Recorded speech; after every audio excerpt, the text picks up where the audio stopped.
Laura Hobbs was born on September 25, 1996, in Texas. In the years that followed, her parents had 3 sons, but their marriage soon fell apart. After the separation, Laura's mother moved with the children to Zion, a small town in Illinois. Laura immediately grew fond of the place. Her maternal grandparents lived there, and she quickly made new friends. Zion was also located along the shore of Lake Michigan, which became one of her favorite spots to visit with her relatives. In the spring of 2005, when Laura was 8 years old, her father decided to reconcile with his wife and be part of the children's lives again. He moved from Texas to rejoin the family.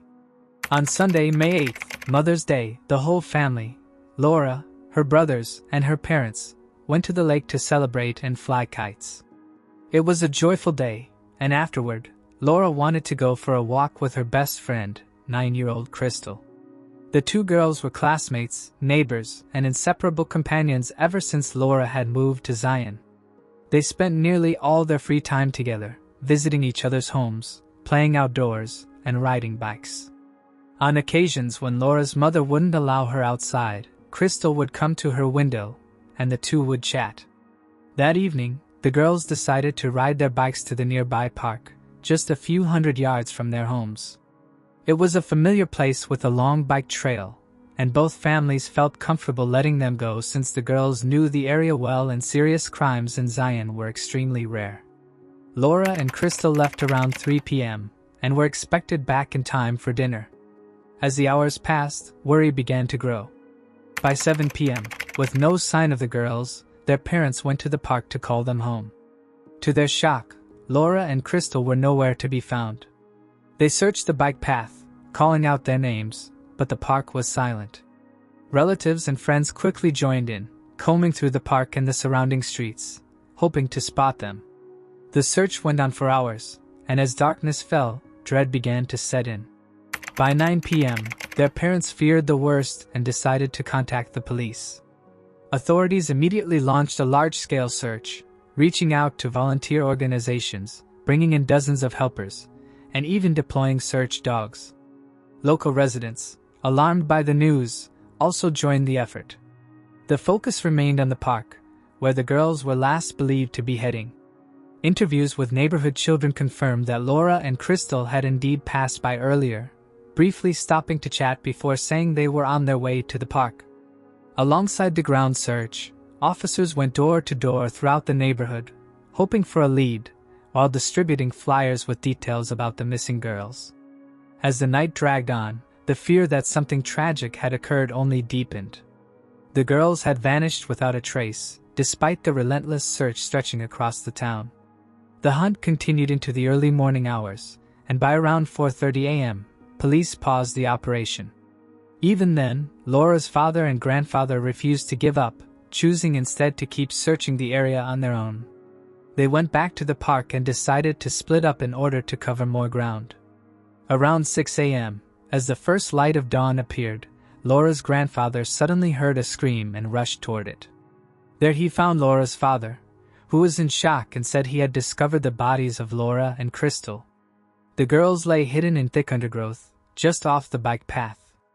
Laura's father immediately realized they were dead. Both had suffered severe injuries and there was a great deal of blood. He quickly called the police, who arrived at the scene without delay. Forensic experts examined the bodies and concluded that both girls had died from multiple stab wounds, most likely caused by a knife. Laura had been stabbed 20 times, while Crystal had suffered 11 stab wounds. The horrifying discovery sent shockwaves through the small community, where crimes of this nature were virtually unheard of. The town was now faced with the grim reality that 2 young girls had been brutally murdered only a short distance from their homes. The police immediately directed all their efforts toward finding the killer. Their first suspicion fell on Laura's father, Jerry. What troubled investigators was the fact that he alone had managed to find the bodies after officers and volunteers had already scoured the park. When they looked further into his past, they uncovered an extensive criminal record, ranging from drug offenses in his younger years to violent assaults. One particularly serious incident in 2001 had even caused his wife and children to leave Texas. On that day, Jerry and his wife had engaged in a heated argument outside their home, which drew the attention of 3 men passing by. Believing the woman was in danger, they stepped in. Jerry, enraged, retrieved a chainsaw and began chasing them. The men eventually subdued him until the police arrived. He was charged and later sentenced to 10 years of probation. However, after failing to report to his probation officer, his probation was revoked and he was given an 18-month prison sentence. He was released only weeks before the tragic murders and had traveled to Zion almost immediately after. To the police, Jerry's history revealed a clear pattern of aggression. Still, without concrete evidence or motive, they chose to bring him in for questioning. Jerry willingly accompanied the officers, and investigators began pressing him about his possible involvement. Over more than 20 hours of interrogation, he initially denied any role in the killings, insisting he had nothing to do with it. He claimed that after noticing Laura had not come home, he went out searching and eventually discovered the bodies himself in the park. But as time went on, Jerry's story began to shift. Under the unrelenting pressure of detectives, he finally confessed. He said that on the evening of the murders, he had gone to the park, where he saw Laura with Crystal. He scolded his daughter for going out without permission and demanded that she return home. When she refused, he grabbed her arm to drag her back. Laura resisted, and Crystal stepped in, telling him to let her go. According to Jerry, Crystal then pulled out a small knife and pointed it at him, which enraged him further. Jerry claimed he snatched the knife from Crystal and stabbed both girls multiple times, leaving their bodies in the dense undergrowth before walking away. Later, at dawn, he pretended to find them and called the police, hoping to deflect suspicion from himself. During his confession, Jerry cried, but nevertheless signed a written statement and even repeated his account on camera. In his recorded words, he described walking along the dirt path, confronting Laura and Crystal, grabbing Laura's arm when she resisted, being bitten by her, and then striking her. According to him, Crystal intervened with the pocket knife, and events spiraled fatally out of control. The confession left the girls' relatives devastated. None of them could comprehend that Laura's own father could be the murderer. His wife, however, later admitted she was not entirely surprised, given his violent past. Jerry was formally arrested and held in custody as prosecutors announced their intent to pursue the death penalty. The case slowly moved toward trial, but new complications soon emerged. After being assigned a defense attorney, Jerry abruptly recanted his confession. He now claimed he had nothing to do with the murders and had only admitted guilt under extreme duress. According to him, detectives interrogated him for over 20 hours, threatened both him and his family, and even subjected him to physical abuse. At the time, he had been awake for more than 2 days, emotionally shattered from finding his daughter dead, and mentally unable to endure the pressure. He further alleged that police told him if he confessed, he could go home, rest, and be released. The detectives had essentially constructed a likely version of events themselves, and Jerry simply repeated what they told him. Once they pieced together a coherent narrative, they wrote the confession for him, then asked him to sign it and read it aloud on camera. His attorney quickly requested a case review, but the request was denied. Prosecutors argued that Jerry's confession was voluntary and reinforced by his on-camera statement.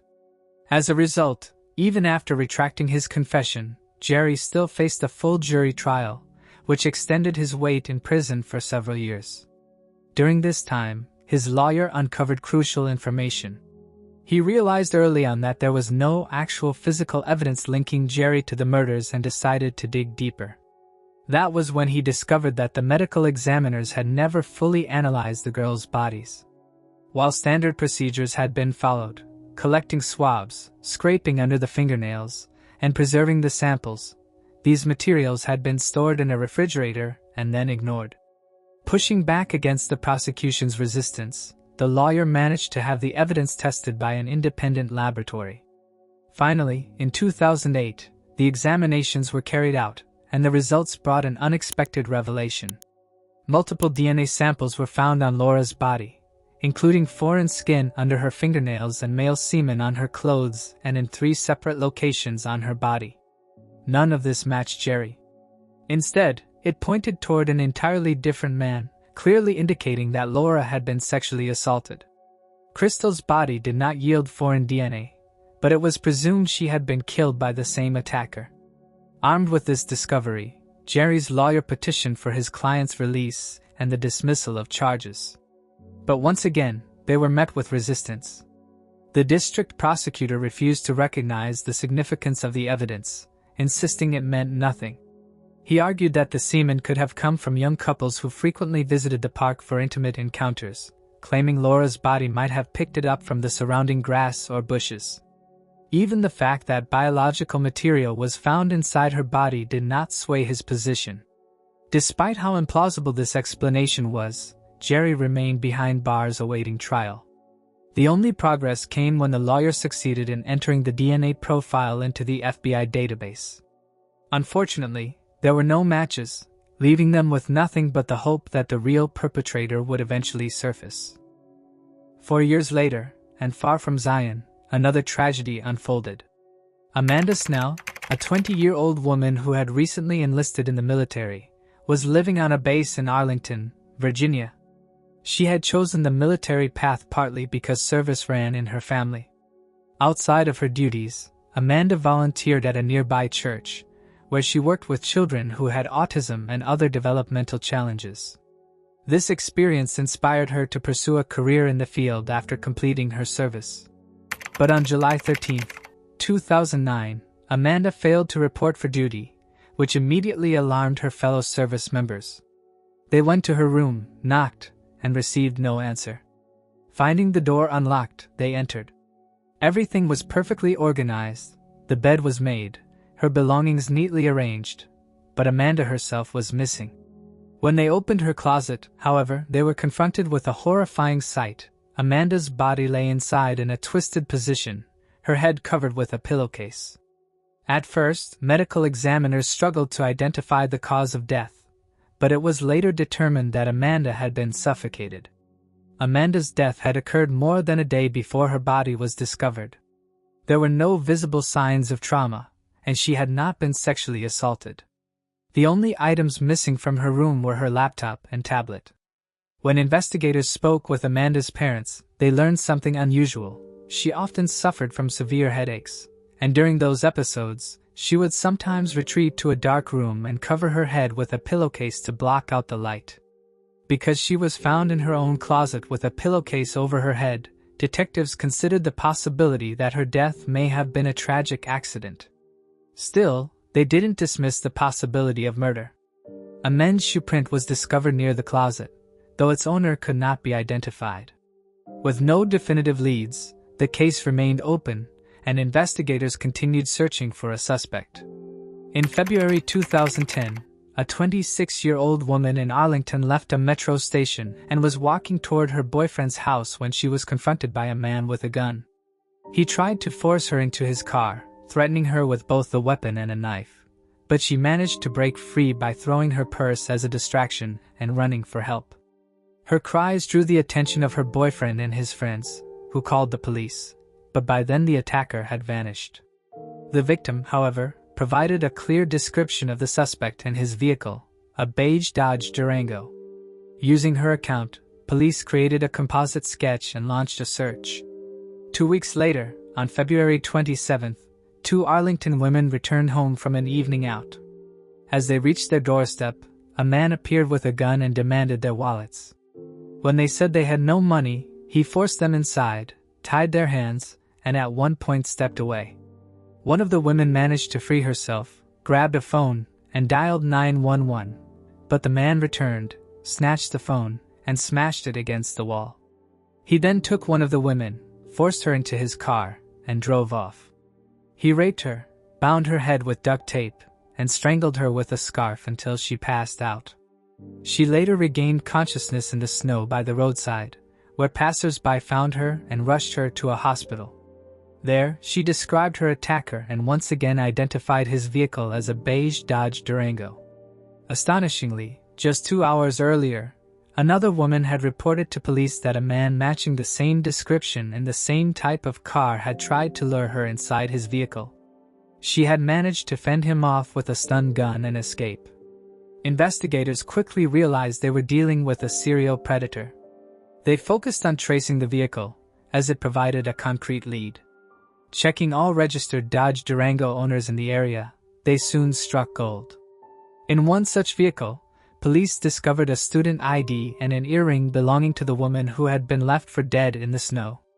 They also found duct tape identical to what had been used on her, along with a stun gun.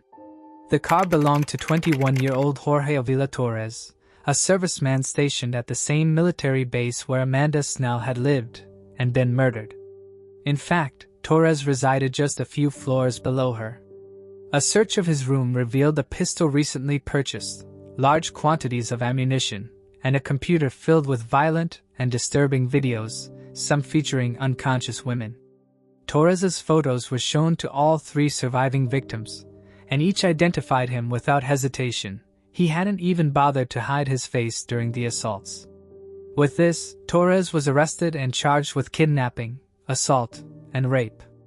Investigators also suspected him in Amanda Snell's death, though they initially lacked hard evidence tying him to the crime. To break the case, they placed an informant in his cell, equipped with a wire. Within a week, Torres began bragging about his crimes. He confessed to killing Amanda, admitting he did it simply because the chance presented itself, and describing the adrenaline rush he felt. He gave a detailed account of suffocating her, hiding her body in the closet, and cleaning the room to erase evidence. What he didn't realize was that he had left behind crucial traces. Torres revealed that he had sexually assaulted Amanda on her bed, using protection, and afterward moved her to the closet. He made her bed to cover his tracks but only removed the top sheet, leaving the mattress pad in place. Forensic tests on the pad uncovered a small semen sample that matched Torres's DNA perfectly. He also told the informant he owned Nike sneakers in his car. When police seized them, the sole pattern matched exactly with the footprint found outside Amanda's closet. With this evidence, Torres was charged with Amanda's murder. Meanwhile, his DNA was added to the FBI database, and soon, a shocking development emerged back in Zion. Investigators discovered a perfect match between Torres's DNA and the semen found on Laura Hobbs's body. The revelation was even more disturbing when it came out that Torres had grown up in Zion and was friends with the older brother of Crystal, the second victim. Other children confirmed that Laura and Crystal both knew him. At the time of the girls' murders, Torres was only 16, and police had never considered him a suspect. Their sole focus had been on Laura's father, who had spent 5 years behind bars awaiting trial. With the DNA evidence finally pointing to Torres, Jerry's attorney demanded his immediate release and the dismissal of charges. This time, the prosecutor had no grounds to resist. Torres's semen on Laura's body ruled out Jerry's involvement entirely. Jerry was freed and soon announced plans to sue law enforcement for extracting a false confession and forcing him to spend 5 years wrongfully imprisoned. Knowing they could not win, the authorities offered a settlement of nearly $8 million, which he accepted. As for Torres, his trial in Virginia concluded 4 years after his arrest. Though he refused to admit guilt, the jury found him unanimously guilty. He received a death sentence for Amanda's murder, as well as 5 life sentences and an additional 168 years for the abduction and assaults on other women. He was then extradited to Illinois to face trial for the murders of Laura and Crystal. At first, he denied involvement, and his defense argued that semen alone was not enough to prove guilt. However, Torres was eventually offered a plea deal. Since he was already facing the death penalty, and even if the execution was delayed for decades, he would never be free again, he chose to accept it. He agreed to confess to the murders in exchange for an additional 100 years in prison and a transfer to another facility, as he claimed his life was at risk in the one he was being held. The agreement did not require him to disclose every detail of his crimes. Simply admitting to the killings was enough. As a result, Torres remains incarcerated, still awaiting an execution that has yet to be carried out.